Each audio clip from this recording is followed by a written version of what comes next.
बाबा हम बच्चों को यही ज्ञान के महावाक्य सुनाते हुए हमारे स्थिति को परिपक्व कर रहे हैं, ताकि अंतिम समय का जो पेपर है उसमें पास होने का अभ्यास यही अशरीरीपन।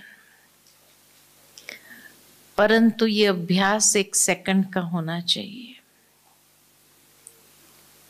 और ये 1 सेकंड में हम सहज ही देह और देहभान से न्यारे हो जाए या न्यारे हो सके, उसके लिए बाबा ने हम बच्चों को कई प्रकार की ड्रिल कराई है। जब भी बाबा की अव्यक्त मुरली चलती थी तो मैं समझती हूँ 2007 से ही बाबा ने हर मुरली के बाद ड्रिल कराई और बाबा की ड्रिल के पीछे यही फोकस था कि बच्चे 1 सेकंड में डिटैच हो जाओ। क्या इतना हमारा अपनी कर्मेंद्रिय के ऊपर, अपनी स्थिति के ऊपर अधिकार है जो हम 1 सेकंड में न्यारे हो सके? ये अशरीरीपन की स्थिति को समझने के लिए अच्छी तरह से साइलेंस की परिभाषा को समझना जरूरी है। तो जो साइलेंस की स्टेजेस है उसमें पहली स्टेज है साइलेंस, दूसरी स्टेज है जिसको कहे स्वीट साइलेंस, तीसरी स्टेज है जिसको हम कहे डीप साइलेंस और चौथी स्टेज है जिसको हम कहे डेड साइलेंस। तो अशरीरीपन का अभ्यास इन साइलेंस की विभिन्न जो स्टेजेस है उसके माध्यम से हम अपने जीवन के अंदर डेवलप कर सकते हैं। जब कहते हैं कि साइलेंस में स्थित हो जाओ, पहली स्टेज, तो उस समय भाव यही है कि मन के अंदर जो अनेक प्रकार के व्यर्थ चल रहे हैं, साधारण संकल्प चल रहे हैं, उस व्यर्थ और साधारण से हम अपने आप को परिवर्तन करें और समर्थ संकल्प या शक्तिशाली संकल्प में ले आए। क्योंकि साइलेंस माना मन को कोई नील अवस्था में नहीं ले जाना है, शून्य अवस्था में नहीं ले जाना है,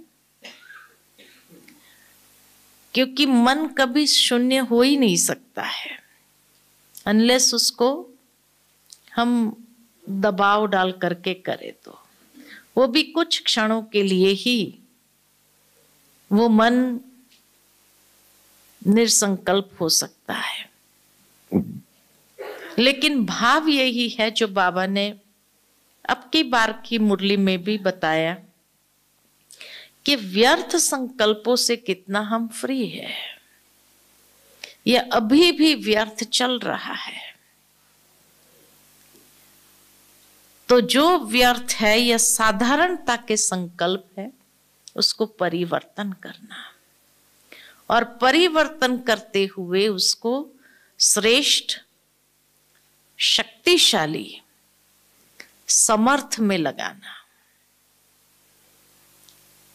जितना उसको एक श्रेष्ठ दिशा दे देते हैं तो नेचुरल है कि वो संकल्पों की गति धीमी हो जाती है। जिस तरह से नेगेटिव संकल्प में गति फास्ट हो जाती है, 1 सेकंड में पता नहीं कितने विचार चलते हैं, व्यर्थ संकल्पों में भी गति बहुत तीव्र हो जाती है।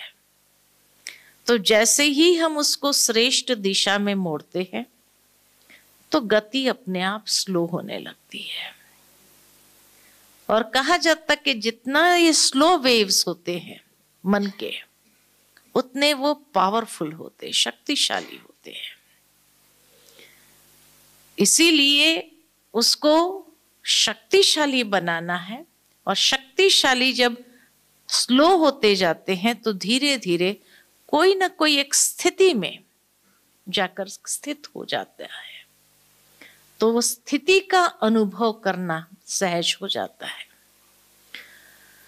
दूसरा कहे तो जिसको कहेंगे कि आत्म अभिमानी स्थिति में स्थित करना, तो साइलेंस माना जैसे खुद को अंतर्मुखी कर देना, बाह्य मुक्ता से भीतर ले जाओ और भीतर ले जाकर के आत्म अभिमानी स्थिति में स्थित कर देना। अर्थात ये देह और देह के भान से अपने आप को डिटैच किया।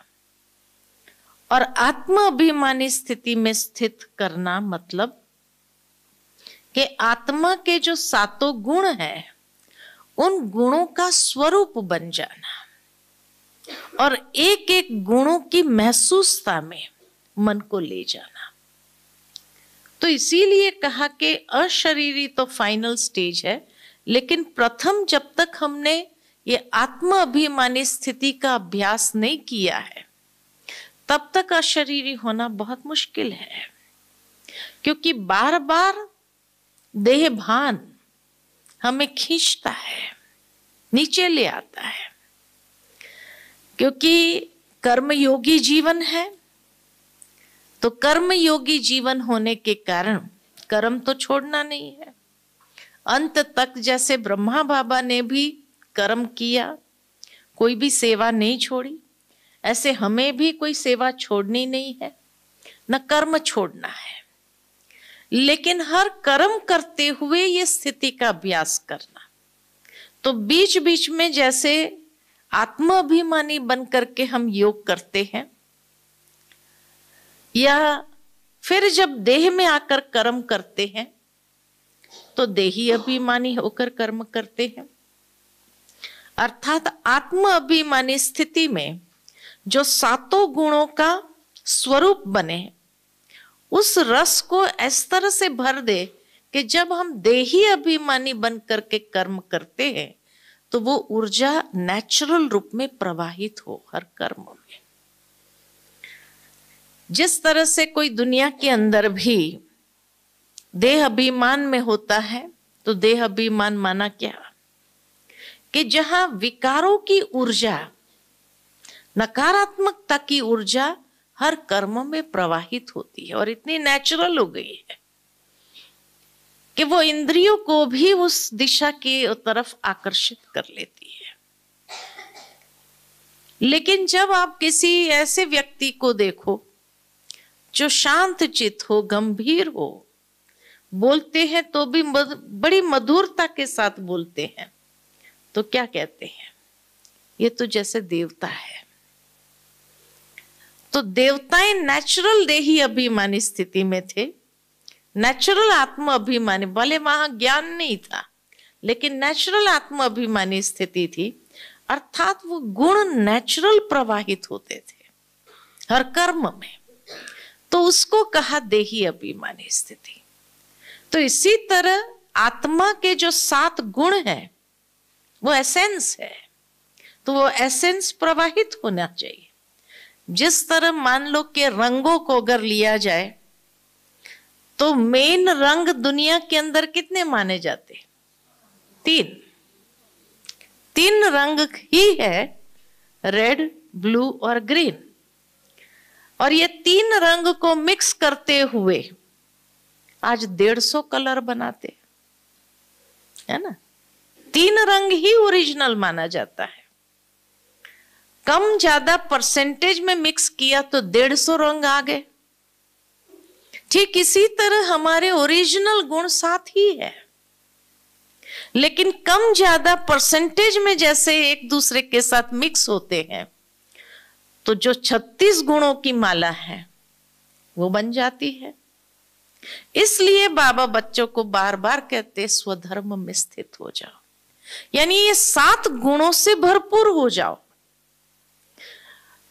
तो स्वर्ग के अंदर जब जाएंगे एक एक गुण पर मेहनत नहीं करनी पड़ेगी आपको कि भाई आज मुझे सहनशीलता को धारण करना है, मधुरता को धारण करना है, नम्रता को धारण करना, नहीं, ये 7 गुणों को ही जब मिक्स हो जाएंगे तो यही 36 गुण बन जाएंगे।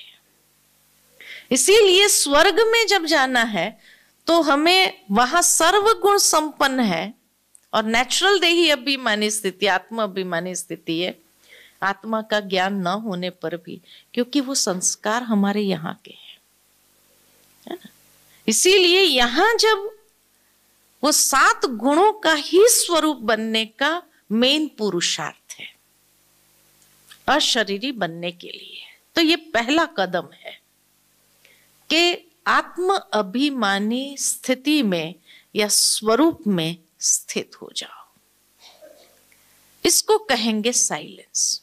जब बाह्य कर्मेंद्रिय को समेट लिया, अंतर्मुखी हो गए, भीतर चले गए और भीतर जाकर के उस आनंद का, क्योंकि ये सारी चीज है, अगर ये भरपूरता आए तो उसका फाइनल रिजल्ट क्या है? आनंद। उसका फाइनल रिजल्ट है कि योग में वो अति इंद्रिय सुख या आनंद की अनुभूति को अनुभव करना, जो बाहर की कोई भी चीज मन को विचलित नहीं कर सके। ये है साइलेंस। दूसरा जब कहते हैं स्वीट साइलेंस, तो स्वीट साइलेंस मतलब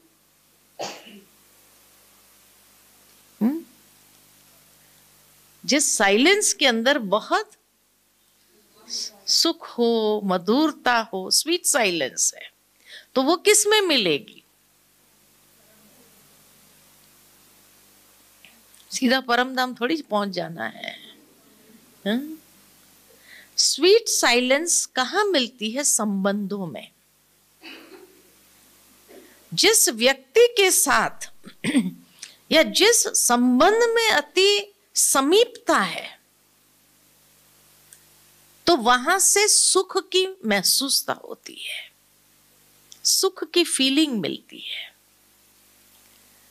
जिस व्यक्ति के साथ आपका घनिष्ठ संबंध है, अति नजदीक का संबंध है, उसके साथ जिस समय आप कुछ पल भी बिताते हैं तो भी वो सुखद पल हो जाती है। कि जिस संबंध की रसना हम ले रहे हैं और उसमें जैसे आत्मा को सुकून मिल रहा है, तो वो जो सुकून है उसको कहते स्वीट साइलेंस। इसीलिए बाबा बच्चों को बार बार कहते सर्व संबंध को मेरे साथ जोड़ो। यही कहा, देह सहित देह के सर्व धर्म को भूल, एक मेरी शरण में आ जा, सर्व धर्म परित्यज का ना, गीता में भी कि तू सर्व धर्म को भूल। मनुष्य के कितने धर्म होते हैं? जब गीता ज्ञान दिया गया 5000 साल पहले, अगर दुनिया के हिसाब से देखा जाए तो उस समय तो कोई ना हिंदू था, ना मुस्लिम था, ना सिख था, ना ईसाई था, कोई था क्या? सारे तो हिंदू थे महाभारत के युद्ध में। फिर जो अर्जुन को कहा सर्व धर्म परित्यज, तो कौन से धर्म को छोड़ने के लिए कहा? देह के कितने धर्म है? एक व्यक्ति के देह के कितने धर्म है? हाँ, तो सर्व धर्म क्यों कहा? कितने धर्म हैं? आप सबके कितने धर्म हैं? हाँ माताएं,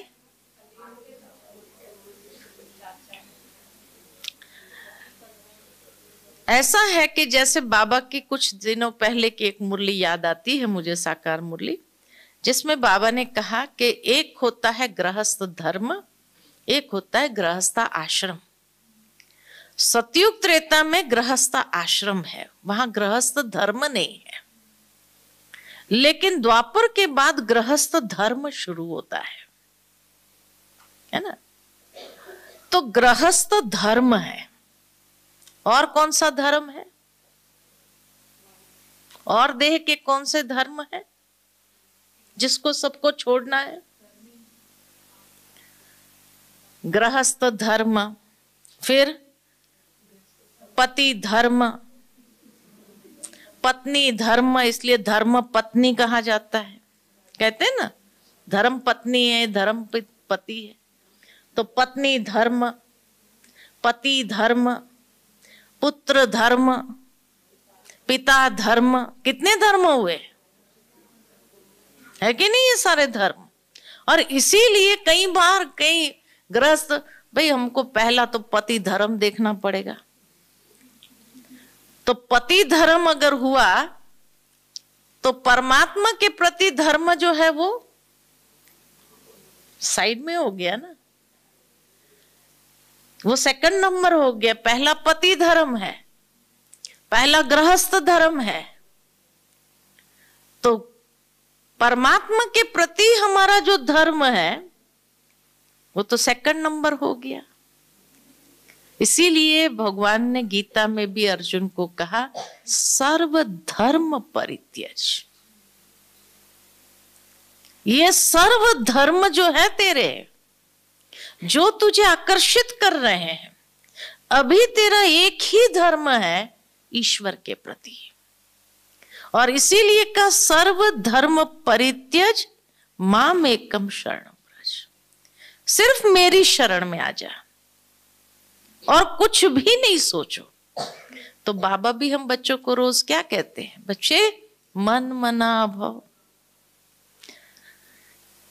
जो ये सारे धर्म बना के रखे हैं जिसके कारण तुम उलझा हुआ है, इन सब धर्मों को क्या करो? बुद्धि से छोड़ो, भूलो। हाँ, कर्तव्य जहां है वो कर्तव्य निभाओ, कर्म निभाओ, संबंध निभाओ, लेकिन धर्म तुम्हारा किसके तरफ हो? बाबा के प्रति हो। और जब इस तरह से बाबा की शरण में आते हैं हम, बाकी सब धर्म को छोड़ करके, तो हम संबंधों को भी सहजता से निभाने की क्षमता रखेंगे। सहजता हो जाएगी उसको निभाने में भी, कठिनाई महसूस नहीं होगी।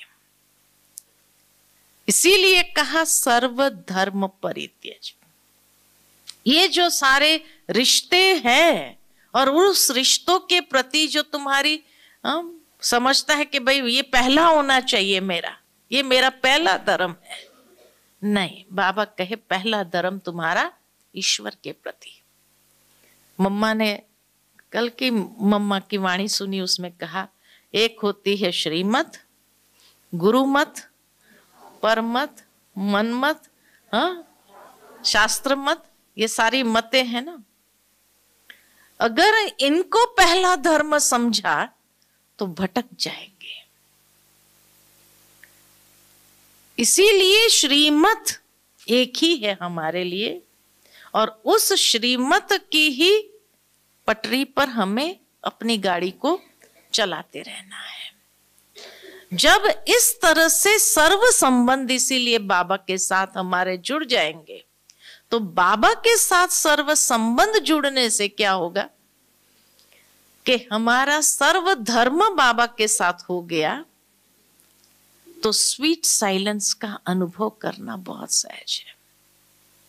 दुनिया में कोई दो व्यक्ति, जैसे बाबा कई बार मिसाल देते आशुक माशुक का, कि ये दो व्यक्ति भी भले साथ में थोड़ी पलों के लिए भी मिल जाए, कुछ बातचीत भी न करे, लेकिन एक साथ होने का भी सुकून का अनुभव करते हैं। ठीक इसी तरह कभी कभी बाबा के साथ जाकर बैठ जाओ, और जब बैठ जाते हैं तो अशरीरी होकर के बैठते हैं परमधाम में। वहां कोई वार्तालाप नहीं है, लेकिन एक स्वीट साइलेंस, जिस साइलेंस में भी एक सुकून का अनुभव हो रहा है, प्राप्तियां हो रही, भरपूरता अंदर में आ रही है, संपन्न बनते जा रहे हैं, है ना। और वो बाबा का सानिध्य कहो, साथ कहो, वही हमें हर प्रकार की बाहरी बातों से सेफ रखते हैं। और धर्म को निभाने में थोड़ा ऊपर नीचे हुआ भी तो भी क्या बाबा करेगा, जादू का खेल कर लेगा।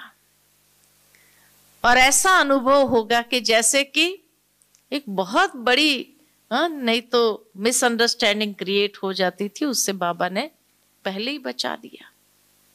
तो ये कई बार अनुभव करते हैं कि जब बाबा को पहला प्रेफरेंस दिया तो बाकी सब क्या हो जाता है, काम अपने आप होने लगते हैं। कभी कभी आप भूल गए होते हैं, वो काम भी बाबा पूरा कर देता है। मुझे याद आता है दादी का एक इंसिडेंट कि एक बार दादी जी, प्रकाशमणि दादी जी कहीं जा रहे थे, तो उस समय जब गाड़ी यहां से चली और महसाणा के पहले पहले गाड़ी खराब हो गई। दूसरी गाड़ी साथ में थी नहीं, एक ही दादी जी की गाड़ी चल रही थी और गाड़ी एकदम खराब हो गई, चले ही नहीं। फ्लाइट पकड़ना था दादी को, तो दादी ने कहा कि महसाणा तक अगर हम पहुंच जाए तो वहां से तो कोई भी, और उस समय यज्ञ में कोई इतनी गाड़ियां नहीं होती थी, सेंटरों पर भी गाड़ियां नहीं होती थी। तो हाईवे पर जब खराब हुई गाड़ी, किसी को हाथ किया, भाई महसाणा तक पहुंचा दो आप, फिर वहां से आगे हमारी फ्लाइट है वो पकड़ लेनी है। तो कोई थे बाहर के लोग, तो उन्होंने कहा ठीक है हम जानते हैं और पहुंचा देते हैं। तो दादी जी को, मोहिनी दीदी को, सबको पहुंचा दिया। 2-3 जने थे तो 3 जनों को पहुंचा दिया महसाणा सेंटर पर। अब सेंटर पर कोई गाड़ी नहीं थी उस समय और दादी को फ्लाइट पकड़नी है। 2 भाई क्लास में आते थे जिनके पास गाड़ी थी, तो बहन जी ने उन दोनों को फोन किया। पहले भाई को फोन किया, कहा मैं तो आउट ऑफ स्टेशन हूं, मैं यहाँ हूं ही नहीं। तो दूसरे भाई को फोन किया तो उसने कहा मेरा आज केस की डेट है, मुझे कोर्ट पहुंचना बहुत जरूरी है। कहा दादी को अहमदाबाद छोड़ना है एयरपोर्ट पर। वो सोच में पड़ गया कि आज डेट है, आज नहीं पहुंचा तो केस हार जाएंगे। लेकिन फिर भी उसने सोचा कि नहीं, दादी को पहुंचा देते, केस का देखा जाएगा। हार गए तो हार गए, बहुत बड़ा नुकसान होना था उनको अगर हार गए तो। फिर भी उन्होंने कहा नहीं, और कोई ये नहीं है, और आगे दादी की सेवा है, कितनी आत्माएं बेचारी वंचित हो जाएगी। तो उसने कहा कि ठीक है बहन जी, मैं छोड़ के आता हूं। उसने अपने छोटे भाई को बुलाया और कहा तू कोर्ट में पहुंच जा। अब छोटे भाई को मालूम ही नहीं केस क्या चीज का है। कहा कुछ पूछेंगे तो मैं क्या जवाब दूं?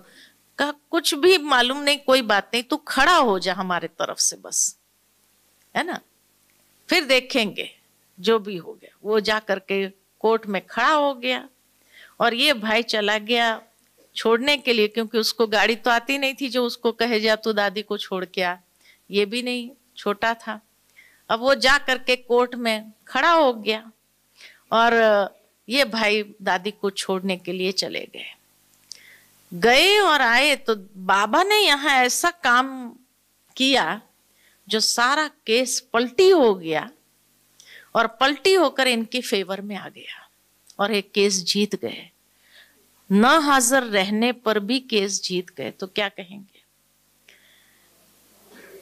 यही कहते हैं ना बाबा ने किया। लेकिन कैसे किया बाबा ने? कैसे किया? सर्व धर्म परित्यज एक बाबा की शरण में आए, तब बाबा ने काम किया। हम क्या करते हैं, नहीं नहीं ये तो पहला होना चाहिए, नहीं तो बहुत नुकसान हो जाएगा, ये नहीं हुआ तो पहला धर्म कौन सा हुआ फिर? देह का धर्म हुआ ना। जो देह का धर्म करेंगे तो फिर उसको रिजल्ट क्या मिलेगी? इसीलिए कभी कभी बाबा को याद करने पर भी सक्सेस नहीं मिलती है।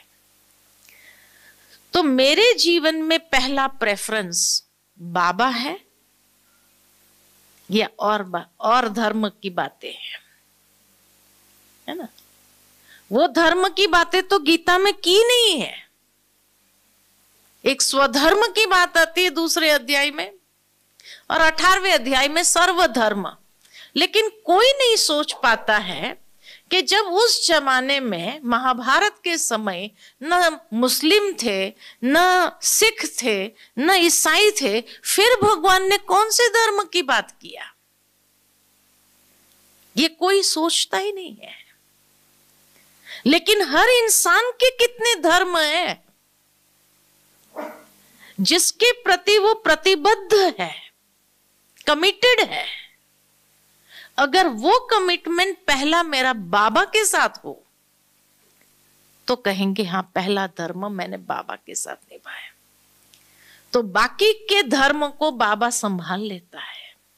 बाकी के सारी प्रतिबद्धता है, जो कमिटमेंट्स हैं हमारे अलग अलग संबंधों के प्रति, वो कमिटमेंट्स बाबा संभालता है। मैंने अगर बाबा के प्रति की कमिटमेंट संभाली तो, है ना? नहीं तो नहीं वो मेरी पहला धर्म है, वो पहला निभाना पड़ेगा। फिर बाबा को भी याद कर रहे हैं, बाबा तू मदद करना, बाबा तू मदद करना। क्या होगा? मदद मिलेगी, सफलता मिलेगी। इसीलिए गीता में सफलता का सूत्र बताया, सर्वधर्म परित्यज मामेकम शरणम व्रज। तब सफलता सहजता से अनुभव होगी। और ये स्वीट साइलेंस का जो सुकून मिलता है वो तभी मिलेगा। लेकिन उसका मतलब ये भी नहीं है कि लाइफ में इम्बैलेंस करे, है ना? कर्म जो है और परमार्थ दोनों का बैलेंस लेकर के चलना है। व्यवहार और परमार्थ दोनों का बैलेंस लेकर चलना है। बैलेंस जीवन में बहुत जरूरी है। ये धर्मों को भी निभाने में बैलेंस बहुत जरूरी है। सर्व संबंध हमारे बाबा के साथ हो, लेकिन दुनिया के साथ के जो संबंध निभाने का जो बैलेंस है वो भी हमें मेंटेन करते हुए चलना है। ये नहीं कि नहीं अभी छोड़ दो इन सबको, नहीं, छोड़ना भी नहीं है। लेकिन इसीलिए हमेशा मिसाल दिया जाता है, एक तो कमल का पुष्प, दूसरा गुलाब का पुष्प। पहला क्या बनना है?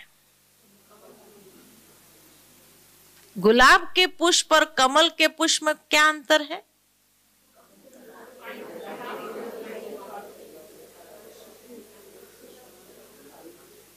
एक एक बोलेंगे तो समझ में भी आएगा। गुलाब खुशबू देता है और कमल खुशबू नहीं देता है। कीचड़ में रह करके, वो भी तो कांटों के बीच में रहता है ना।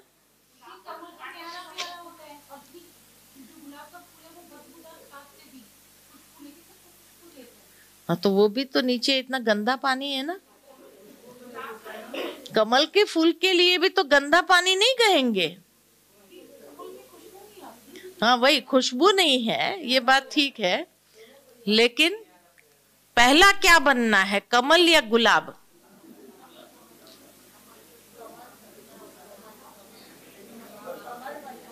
पहले कमल बनना है, फिर गुलाब बनना है।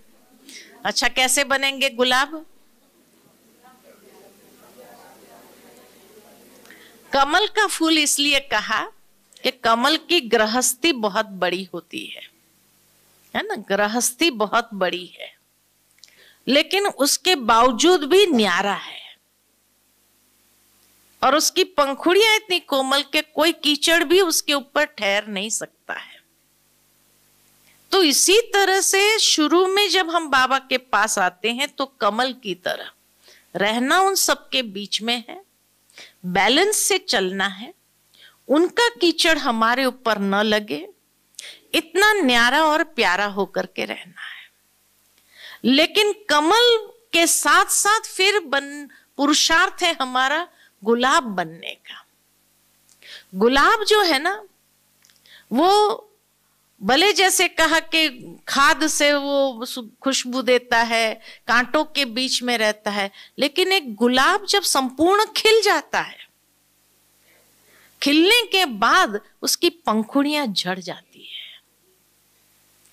वो पंखुड़ियां भी छोड़ देता है। कमल पंखुड़ियां छोड़ता नहीं है, वो न्यारा प्यारा जरूर है, अपनी पंखुड़ियों पर किसी का कीचड़ लगने नहीं देता है ना, तुरंत नीचे हो जाता है। लेकिन एक गुलाब जब संपूर्ण खिल जाता है तो सारी पंखुड़ियां झड़ जाती है। सर्वधर्म परित्यज, सब कुछ छोड़ करके बीच का बुर अशरीरी हो जाता है। गुलाब जो है अशरीरी हो जाता है, कमल अशरीरी नहीं होता है। तो पहले कमल होते हैं, हम कमल बनते हैं, और कमल के बाद हमारा पुरुषार्थ है गुलाब बनने का, जो एकदम ऐसे न्यारे हो जाए कि धीरे धीरे धीरे धीरे सारी रिस्पॉन्सिबिलिटी को भी हमने निभा करके क्या किया, उसको भी पूरा कर दिया, संपन्न कर दिया, किसी को नाराज भी नहीं किया, संपूर्ण खिला हुआ भी रहे, अपनी खुशबू भी फैलाई अपने, लेकिन संपूर्ण खिल करके सारी पत्तियों को झड़ करके बीच का जो बुर रह गया मना अशरीरी हो गया। समझा? तो अशरीरी बन जाना है ऐसे। तो ये स्वीट साइलेंस है। उसके बाद है डीप साइलेंस। और डीप साइलेंस किसको कहेंगे? तो डीप साइलेंस का मतलब है जैसे गहराई में समा जाना, खो जाना, बाहर की दुनिया से एकदम अपने आप मन और बुद्धि को ले जाना है विदेही स्थिति में। अब यहां एक बात ये भी समझनी है, विदेही और अशरीरी में क्या अंतर है? विदेही और अशरीरी में क्या अंतर है? है कोई अंतर कि खाली शब्दों का ही अलग फर्क है? क्या कहेंगे? हाँ, विदेही और अशरीरी दोनों एक ही है, अलग है? क्या अलग है? देह के भान से मुक्त अशरीरी, और विदेही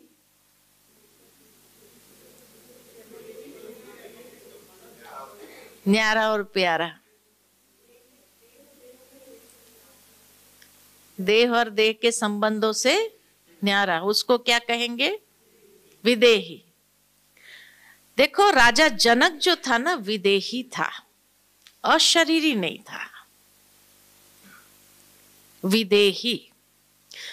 इसीलिए बाबा कई बार कहते हैं विदेही बनना है तुम्हें, राजा जनक की तरह एक सेकंड में विदेही स्थिति में स्थित हो जाना।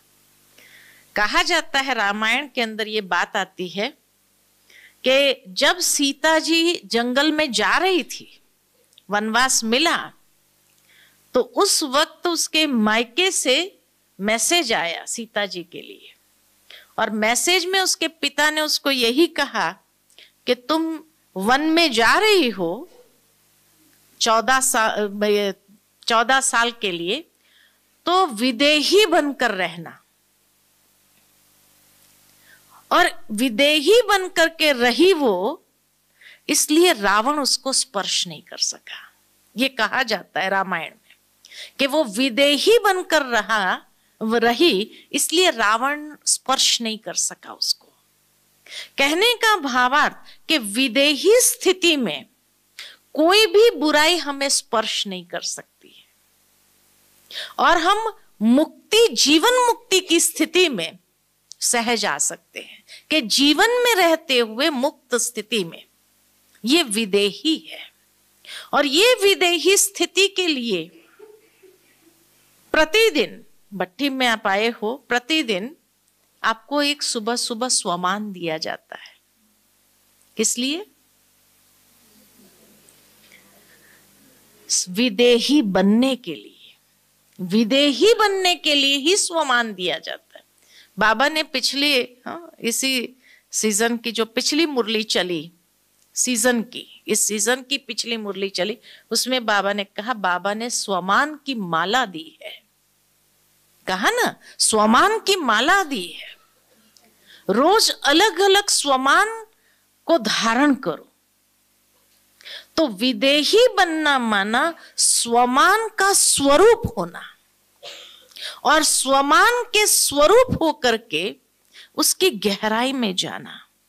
जो कहा ना, डीप साइलेंस, ऐसा स्वरूप बनकर के उसकी गहराई में समा जाए और उसका वास्तविक अनुभव करते जाए, उसको कहा विदेही। जो कहा उसके कहा जाता है ना, राजा जनक के लिए ये कहानी आती है कि एक सन्यासी ने कहा, भाई मैंने सब कुछ छोड़ दिया, उसके बाद भी मैं न्यारा नहीं हो सका, डिटैच नहीं हो सका। आप ये सारे भौतिकता के बीच में रह करके कैसे उससे विदेही कहलाते हो अपने आप को? तो क्या कहा? कहानी तो सबको मालूम है ना, कि भाई तुम महल देख करके आओ, दीपक पर ध्यान देना, बुझ न जाए, हवा की वही दिशा है। तो जब सारा महल देख करके आया वो, और उसको पूछा, अच्छा महल देख लिया? तो कहा देख लिया। कैसा रहा? लगा बहुत अच्छा लगा। तो ध्यान कहाँ था? बोला ध्यान तो दीपक पर था, कि दीपक बुझ नहीं जाना चाहिए। ठीक इसी तरह राजा जनक ने कहा, मेरा ध्यान भी किस पर रहता है? कल की बाबा की जो मुरली सुनी, परसों की अव्यक्त जो मुरली सीजन की, उसमें बाबा ने क्या कहा? मस्तक पर चमकती हुई ज्योति नजर आए। ये है विदेही स्थिति, ये है विदेह। तो वो कब होगा? जब हमें स्वमान का स्वरूप बनने का अभ्यास होगा। ये स्वमान कोई जपने के लिए थोड़ी दिया है कि रोज सुबह मुझे स्वमान अगर मैं एक ले लूं तो बस उसका सारा दिन जाप करती रहूं। जाप नहीं करना है, लेकिन उसका स्वरूप बनना है। जैसे शुरू शुरू में दादियां सुनाती थी कि भाई बाबा जब हम बच्चों को तपस्या 14 साल की कराई, तो उसमें भी बाबा ने स्वमान दिया था। और स्वमान क्या देता था बाबा? मैं चतुर्भुज हूं। दादियां बता दी ना कि हमें स्वमान मिलता था, तुम चतुर्भुज हो, अर्थात 2 हाथ नर के, 2 हाथ नारी के। अर्थात कोई भी कार्य के लिए ये नहीं कहना ये तो मैं नहीं कर सकती हूं क्योंकि मैं नारी हूं। नहीं, चतुर्भुज माना दोनों संस्कार, क्योंकि हमने भी ऑल्टरनेट क्या किया है, मेल का बॉडी भी लिया है, फीमेल का बॉडी भी लिया, तो दोनों संस्कार है ना हमारे अंदर। तो बाबा ने ये मैं चतुर्भुज हूं ये स्वमान दे करके दोनों संस्कार को इस तरीके से जागृत किया, निर्भय बना दिया सब बच्चों को।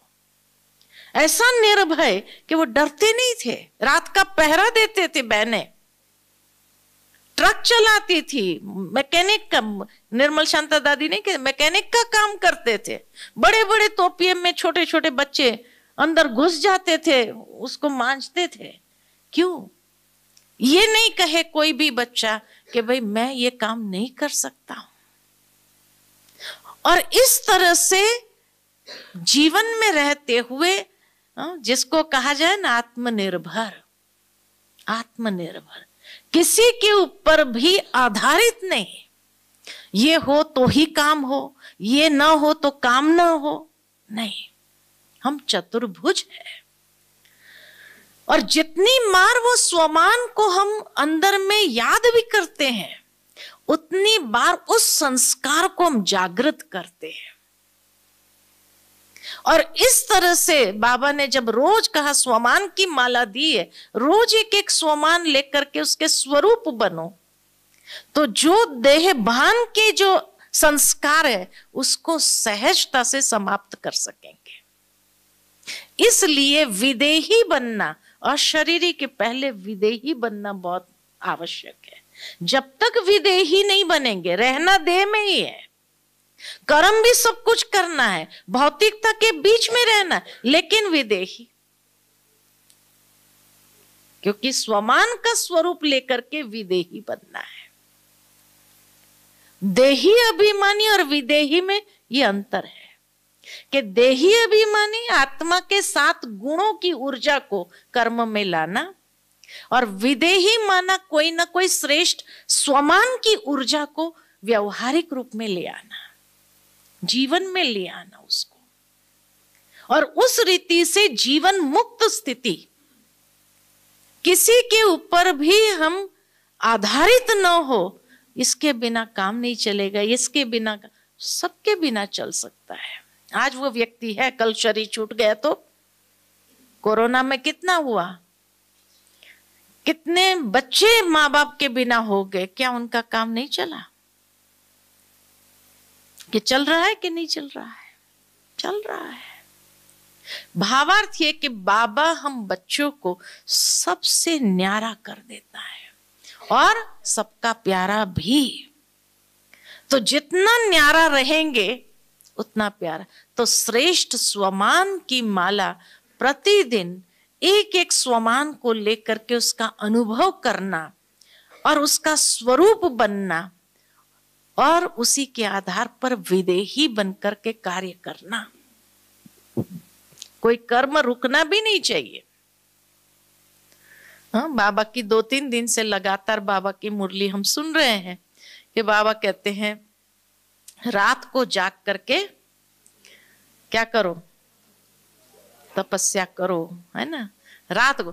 क्योंकि दिन में तो कारोबार होता है, तो दिन में कोई कारोबार छोड़ करके मुझे 8 घंटा योग करना, ऐसे थोड़ी कहा बाबा ने।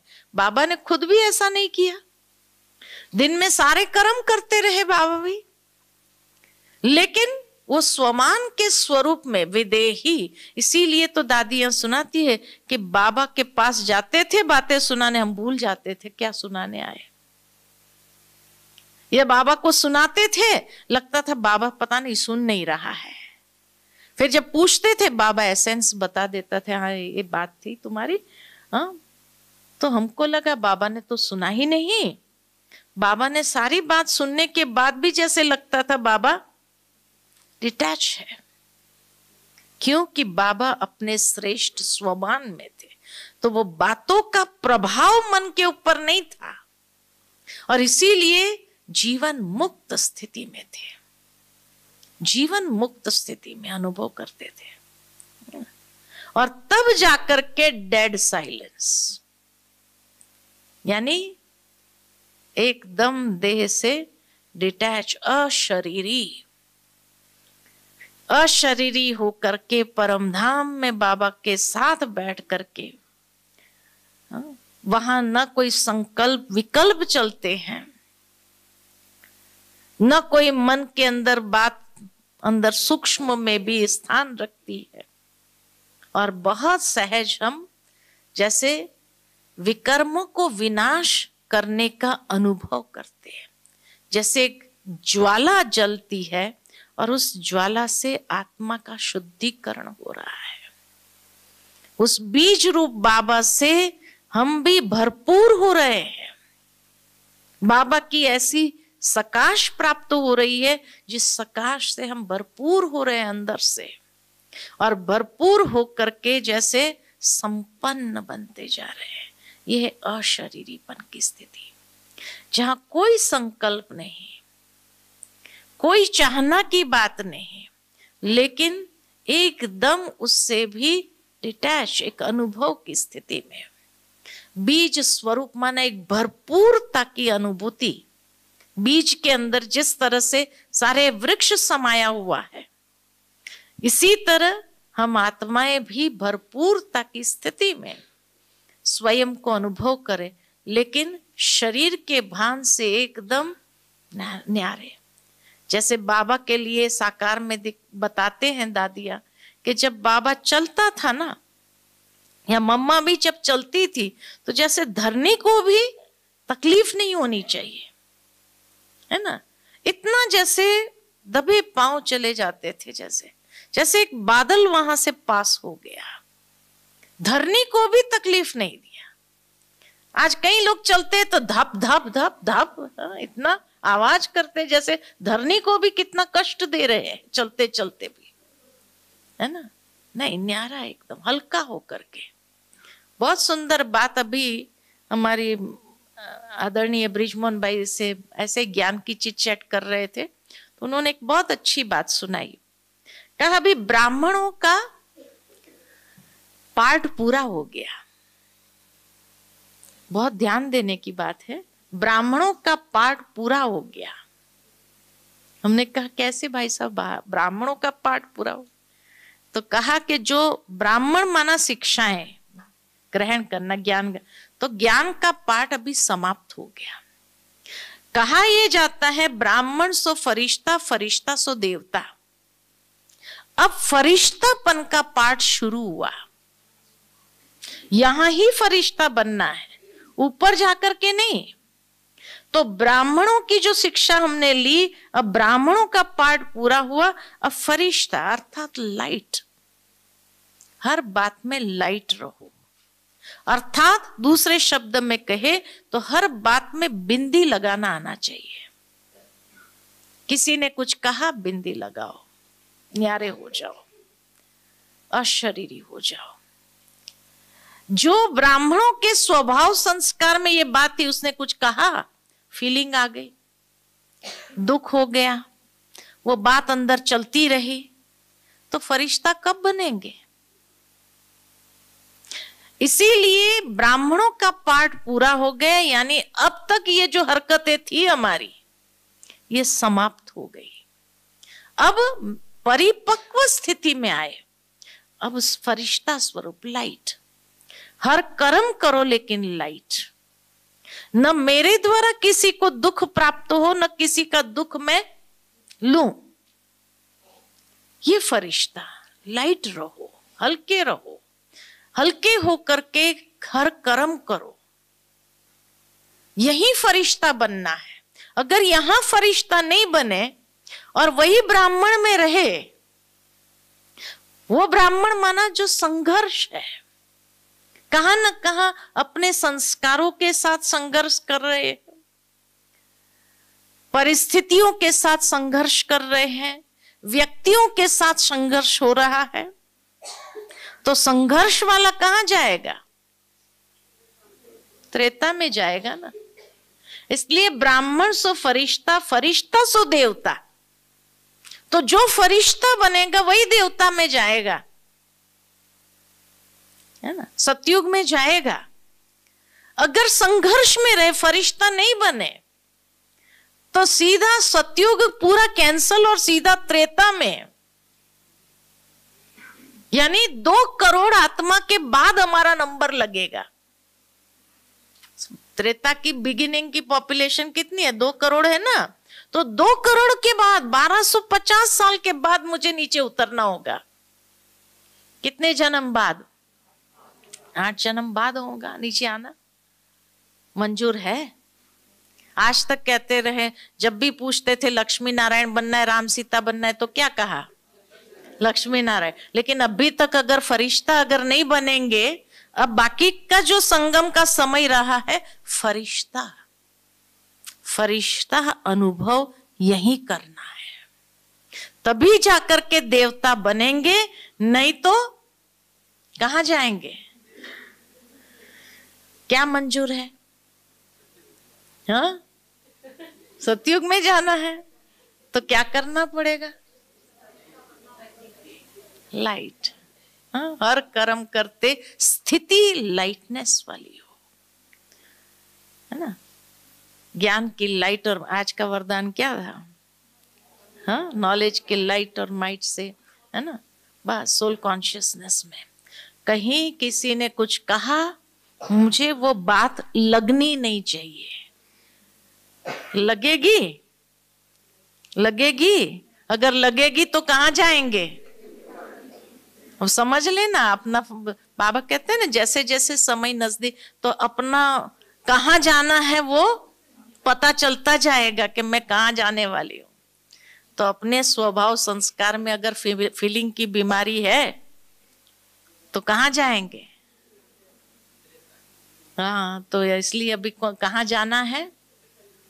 सतयुग में तो फीलिंग को छोड़ना पड़ेगा, छोड़ना पड़ेगा ना। हाँ, उसने मुझे ये नहीं कहा, मान नहीं दिया, शान नहीं दिया, ये सब अभी क्या करना पड़ेगा? छोड़ना पड़ेगा, तब सतयुग में जा सकेंगे, नहीं तो नहीं जा सकेंगे। इसलिए अपना फाइनल कर लो कि मुझे कहाँ जाना है, हाँ, और उस हिसाब से अपने संस्कारों के साथ खेल करो, ठीक है ना। अच्छा, ओम शांति।